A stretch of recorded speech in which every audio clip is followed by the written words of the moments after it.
How to remove background in CapCut videos. Hello everyone, in this video I'm gonna show you how you can remove background in CapCut video. Firstly, open CapCut and import your video.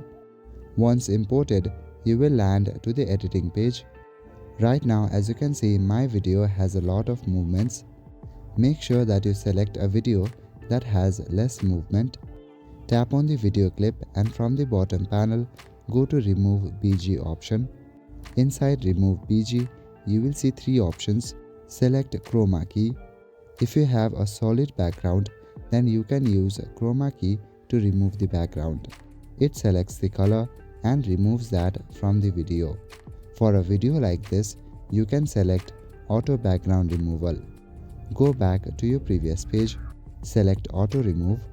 Now this feature is for Pro version, and just like that, our background has been removed. Let me show you in what kind of video you can use the Chroma key. Now I'm just gonna import a video with a green screen. After importing the video, I'm gonna go to Chroma key and select the green color. Adjust the intensity and your background will be removed. So this is how you can remove background on CapCut. That is it for this video. I will see you in the next one. Thank you.